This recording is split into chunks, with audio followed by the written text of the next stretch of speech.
Day 31, upstate New York. And I'll tell you what, this is one fine place for a bike ride. We've got a nice blue sky. We've got this amazing shoulder to ride on here. Look at that thing. Very good scenery. It's nice and cool out here right now, probably 65, 68 degrees. We've got a pretty stiff wind for this time of the day. It's coming out of the south, so it's just across me. And I'm thinking that I'll get off to the side a little bit, off to the west, push on our back a little bit here this afternoon. That'd be nice. We're about to hit the Adirondack Park, so there should be some climbing today. It's been a great morning so far. I got up, Lana and I maybe celebrated a little bit too hard about getting back to the U.S. at Duff's Tavern last night. Met some of the local town folk and ended up maybe having more of that poison than I generally would do the day before a bike ride. But I'm feeling good today. Other things to note from this morning is I got my second dog chase of this trip. The first one was just some older, little overweight hound dog of sorts a couple weeks back who didn't really make much of an effort. This morning, here on good old State Highway 68, I passed by a farm where there were two dogs, and they came after me, and one of them was fast. Yeah. I saw the way he was closing on me. I was going about 15 or 16 at the time, so I decided to speed up. I got up to about 22, 23, and he was still gaining ground, so outrunning him was out of the question. So I resorted to verbal judo. Good old-fashioned stern voice, tell him to stop and cease all activities. And he ignored that, and before you know it, he was right there, right at my right heel, and he was nipping. Pretty good sized dog, maybe 60, 70 pounds of dog. So I think the safest thing to do there is to stop the bike, pet the dog, get the situation under control, and then move along. But he actually looked like kind of a tough customer. So, that works every time. I very calmly grabbed my water bottle and give him a squirt right in the face. Hilarious.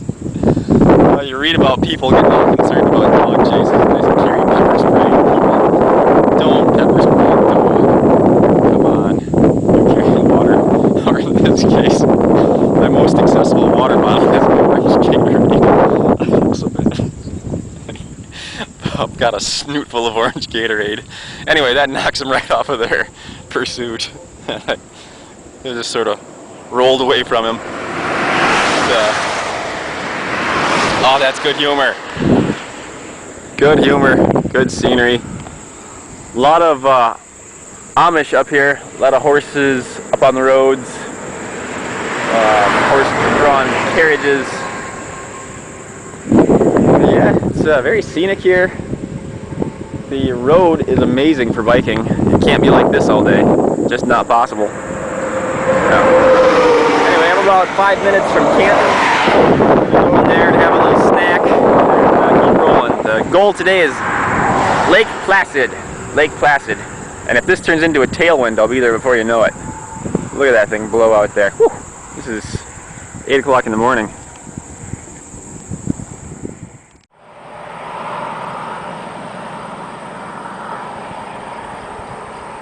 Okay, we are now 4 hours in the Adirondack Park, and it has been a hard ride today. Whew. You can see we are coming through some forests and some small lakes and ponds and things like that back here. But up in front of us now, we're starting to get the mountains. I'm looking forward to that. So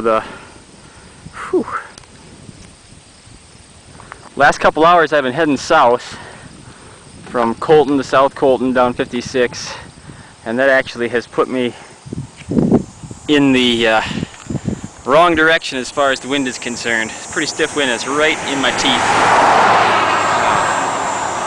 Before too long up here, we're gonna cut back to the east on Highway 3. That should take away some of it, but it's been a tough ride because these little hills leading into the Adirondacks are steep, and it's hasn't been any big ones. It's more of a 3 steps up, 2 steps down, 3 steps up, 2 steps down, and we're just gently, well, not so gently, but gradually climbing in elevation a little bit. And they're steep, and those steep hills, a nice 15 to 20 mile per hour headwind on it just is it's a workout.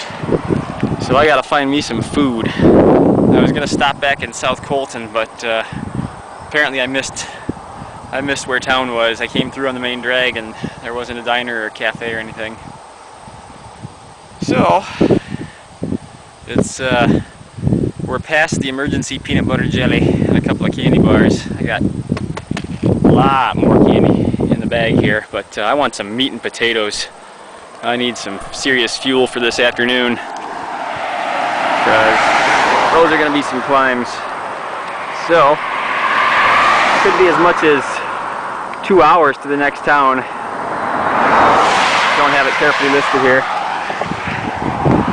but right now I'm going to drink some Coca-Cola and get down on my aero bars and get under this wind up to Highway 3, and then hopefully we'll get some of it at our back. Hoping for it this afternoon.